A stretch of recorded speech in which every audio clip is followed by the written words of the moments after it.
Hey, this is Brent. Here's the coach. I wanted to share with you in a short video. I'm aiming for 5 to 7 minutes on this one. A really evocative idea that has appeared to me in these last couple of days that I've been turning over my head. That if you and I are able to hear this and work with it, then it will be a major key in overcoming creative blocks and procrastination. Because check this out.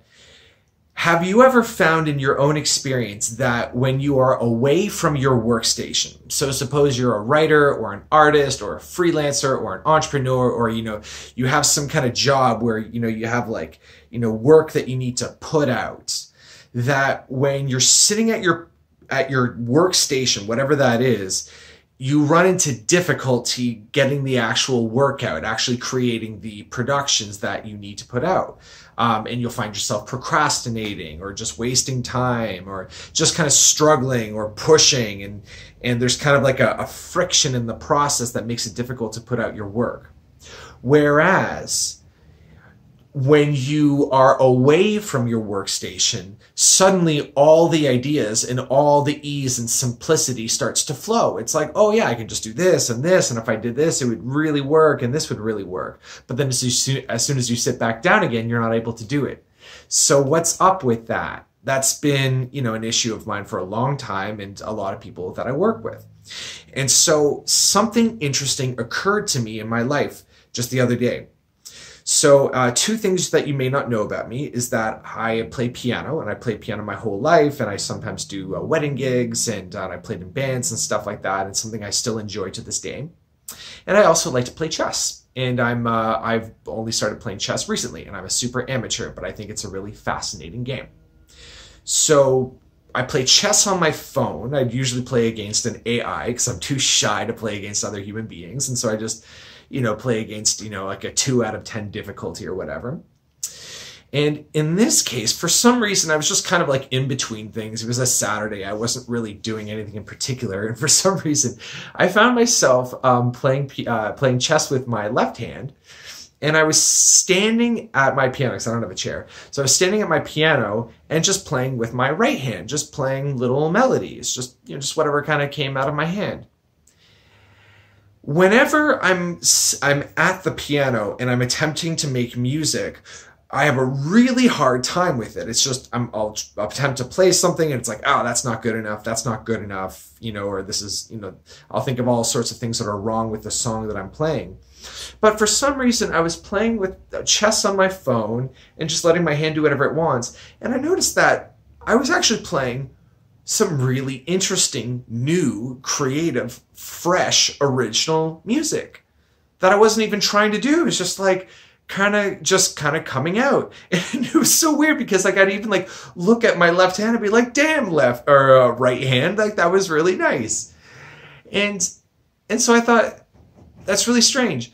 And then it occurred to me also that whenever I'm really in a hurry for something, or whenever I'm playing the piano in such a way that I'm not really committed to a music composition session, but I'm just kind of playing, in passing, we could say, those are my best jams. But whenever I attempt to capture it, whenever I set time aside and try to do it, that's when the flow gets blocked up. Is that familiar with you at all? Okay, so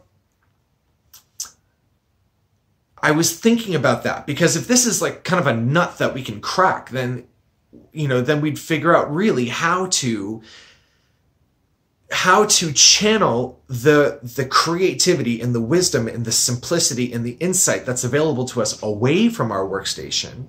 We can learn how to channel that into our actual times when we're on and doing the thing.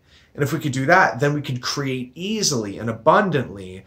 And instead of being caught in struggle and toil, we could actually just enjoy living a life where we're just, creating our best stuff on a regular basis. So here's what I found about that. I found that it's sort of a left and a right-brained thing. Because, conventionally speaking, the right brain is the part of us that dwells in the present moment. It's focused all on flowing with everything. It is the kind of the primal aspect of us as well. It's all based on sensations and what's going on. And, it's all like the present moment. And the left hemisphere is typically allocated to the thinking and the number crunching, the data crunching, the memory kind of computations and like kind of computing the future based on the past. And it's, probably, I assume, where like the ego gets its power from or where it resides. And the ego is not anything to be villainized. There's nothing wrong with the ego. In fact, it's, the ego allows us to have an identity. It allows us to have a persona and allows us to function in the world with other people and to participate in society. So it's really, really valuable. But the ego, being born of the thinking mind and being born of the past, is really, really focused on its survival.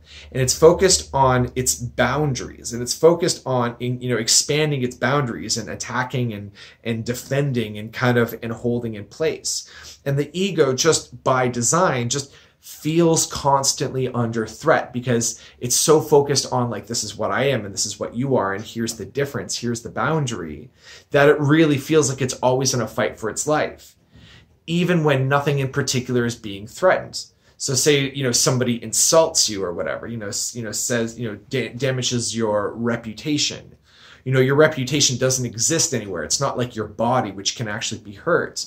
But from the perspective of an ego, if you damage my reputation, you're damaging me. And so therefore I need to maintain my reputation, even though it doesn't actually exist.